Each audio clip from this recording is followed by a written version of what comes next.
77歲許仕仁病逝，送香港二把手到階下囚，特首求情都救唔到。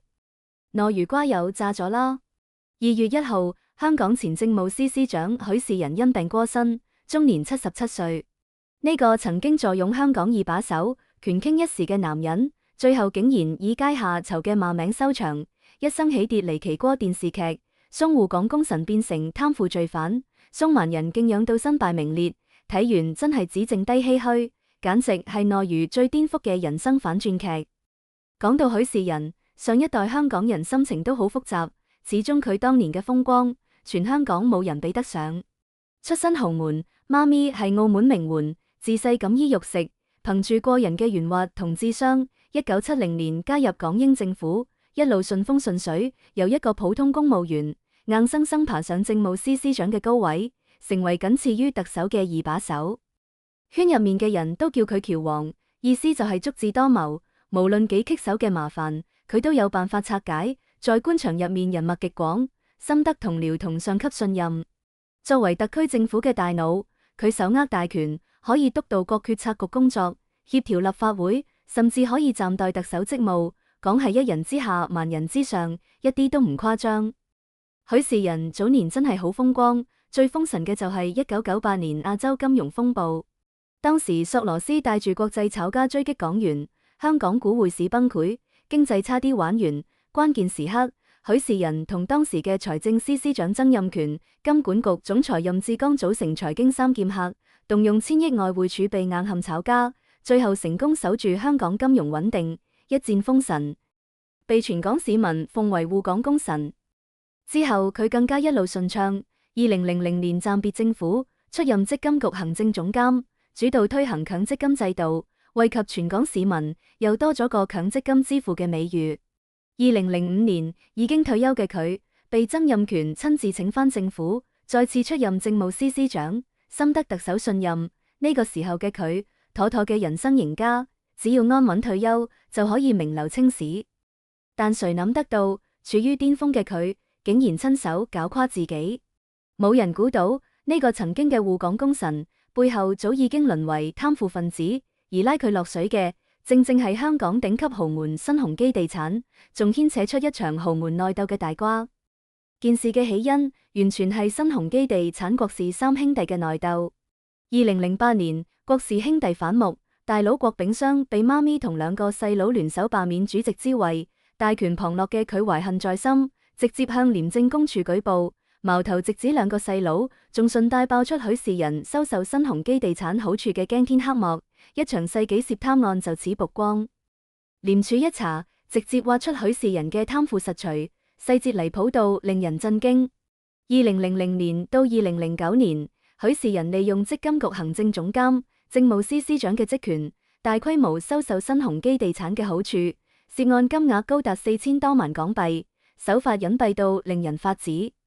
最直接嘅就係新鴻基地產直接俾許仕仁安排咗銅鑼灣禮頓山嘅豪宅，免費俾佢住。要知道，禮頓山係香港頂級豪宅區，當年推出就秒售罄，發展商特意預留2套單位，合併成為大平層俾許仕仁。佢同太太冇簽租約，冇交1分租金，免費住咗大半個年頭。更諷刺嘅係，呢段時間正好係許仕仁主導積金局續租辦公室嘅關鍵時期，佢直接將呢筆上億嘅生意俾咗新鴻基地產旗下嘅中環國際金融中心。租期6年，租金超過1億港幣，等於用公帑做人情，換自己免費住豪宅。貪腐直接寫喺塊面度。除此之外，許仕仁仲透過中間人洗黑錢，讓新鴻基地產將巨額資金轉到佢嘅秘密賬戶，仲拎咗新鴻基地產嘅巨額透支賬戶，肆意揮霍。作為回報，佢利用職權在土地發展、項目審批上俾新鴻基地產開綠燈，甚至洩露政府機密，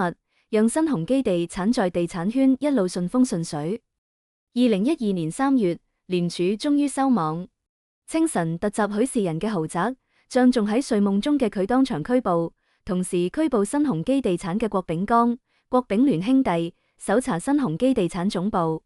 消息一出，整個香港政商界炸咗鍋，新鴻基地產及相關公司緊急停牌，市值一夜蒸發380億港幣，轟動全港。被捕之後，許仕仁雖然獲准保釋，但整個人徹底垮咗。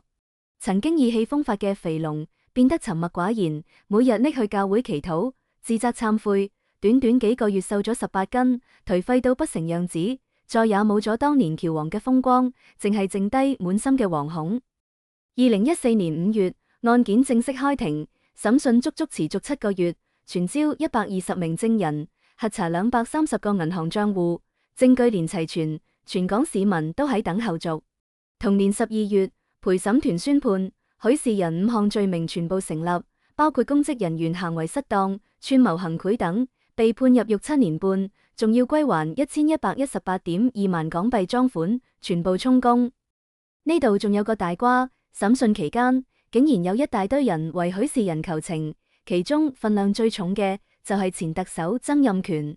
曾蔭權親自寫求情信，極力讚許許仕仁嘅才幹，提到佢當年護港嘅功績，懇求法庭鬆輕量刑，話許仕仁嘅私生活係個人選擇，希望看喺過往功績上網開一面。法官都承認許仕仁確實為香港做過巨大貢獻，亦都因此酌情減咗刑，但法律面前人人平等，功過不能相抵。法官直言，許仕仁作為政務司司長，手握大權卻貪贓枉法，損害政府公信力，破壞法治，必須嚴懲。呢樣亦都徹底打破咗許仕仁嘅僥倖心理。入獄之後，許仕仁嘅人生徹底墮入地獄，比坐監更慘嘅係佢嘅財務徹底崩潰，多間銀行追債，總額近7500萬港幣，政府亦都停發咗佢每月嘅公職獎俸，冇咗收入來源嘅佢，最後負債超過5700萬，被法庭宣布破產。為咗還債，佢珍藏多年嘅黑膠唱片、公酒、藝術品，被法庭3次公開拍賣，昔日象徵財富同品味嘅珍寶，最後淪為還債嘅工具，睇住都覺得唏噓。曾經呼風喚雨嘅香港二把手，竟然落到要靠拍賣藏品還債嘅地步，貪腐嘅代價遠比佢想象中更沉重。2018年，更狠嘅懲罰來咗，香港政府正式撤銷許仕仁嘅大紫荊勳章、金紫荊星章，剝奪佢嘅太平紳士身份。要知道，大紫荊勳章係香港最高榮譽，佢亦都成為香港歷史上首位被剝奪最高榮譽勳章嘅前高官，徹底被釘喺恥辱柱上，再也抬唔起頭。2019年，許仕仁因為在獄中表現良好，獲得減刑1/3，提前出獄。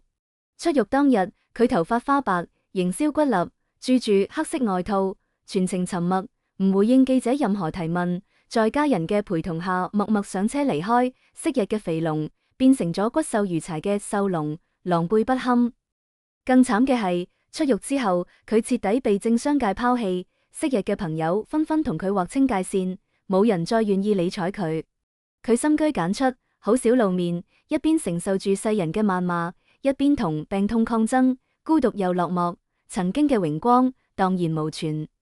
直到2月1號，77歲嘅許仕仁因病過身，呢場起跌離奇嘅人生大呼，先至終於落幕。佢嘅離世冇大規模悼念，淨係得零星報道同網友嘅議論。有人唏噓，明明可以名留青史，卻毀喺貪念上，太可惜。亦都有人鬧爆，貪贓枉法，損害公眾利益，根本係自食其果。